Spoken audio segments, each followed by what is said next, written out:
Feet are probably the most neglected area of all the bones and joints in our bodies. Even though everywhere you look, they are constantly at work. But are they working normally in optimal health and with great efficiency? Or are they just working harder and breaking down as time goes on? Feet are complex, with 26 bones, 33 joints, and many ligaments and muscles. Though researchers struggle to obtain comprehensive and accurate data on foot motion, the main functional elements are well understood. Feet function in two main but opposite states. One is soft and adaptive. During pronation, the foot adapts to uneven terrain by loosening its structure and yielding to the shape of the surface.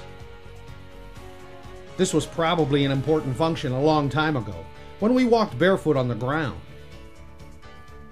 Now we only need a small amount of pronation to function in shoes and on flat, hard surfaces.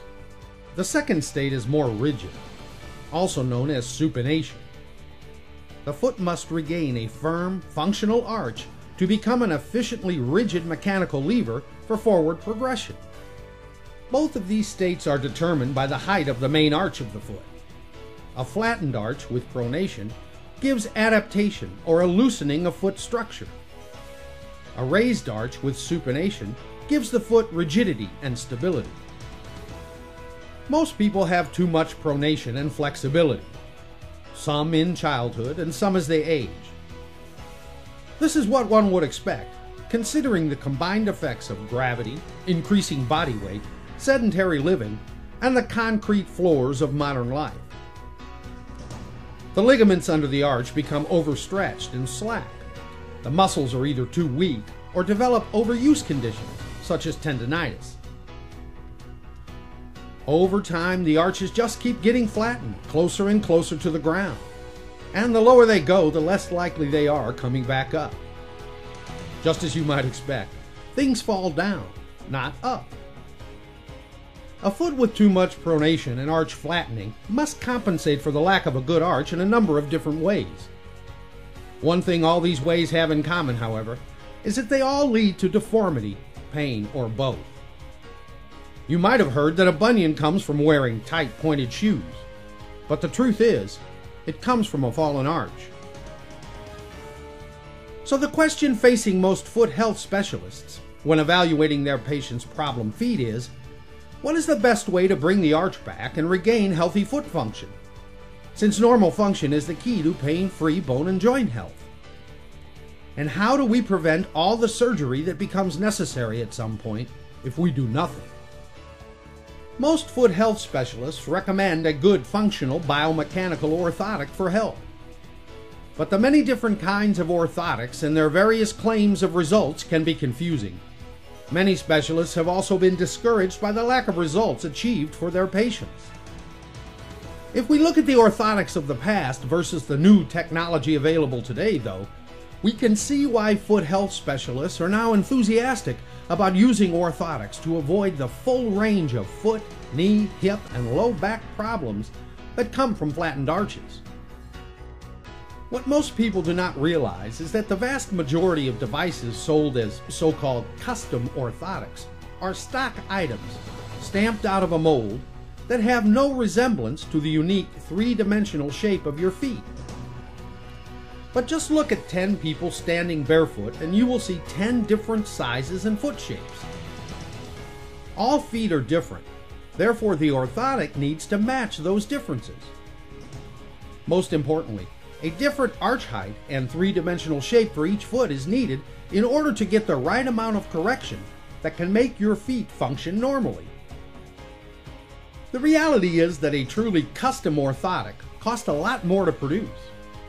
First, your specialist must perform a skilled casting of your foot. This requires advanced training and experience.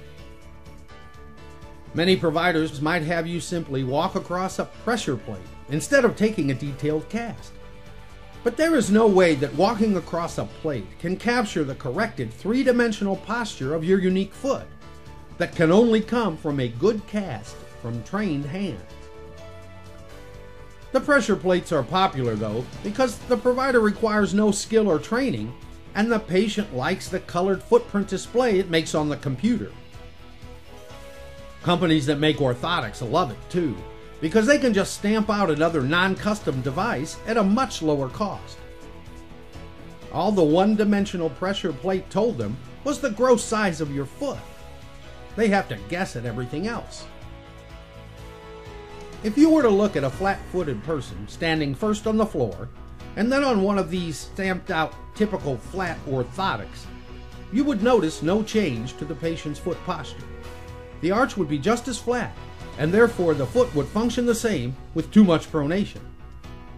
This is because one-size-fits-all orthotics cannot cradle your arch at the height and shape it needs to be. Without the best arch support for your foot, the arch will just collapse as usual.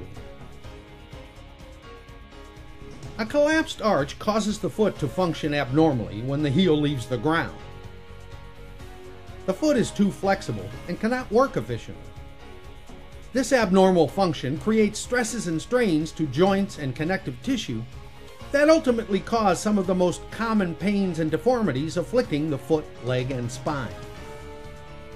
Conditions such as plantar fasciitis, bunion, metatarsalgia, Morton's neuroma, arthritis of the great toe, knee and low back pain can all be traced to a collapsing arch of the foot.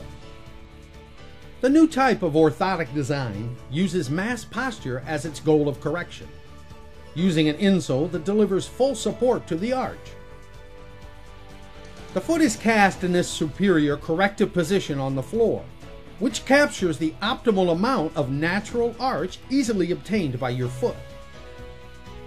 The orthotic is made to this exact shape, and the supportive shell is calibrated to customize the right amount of flexibility. This depends on a person's weight, foot flexibility, and activity level.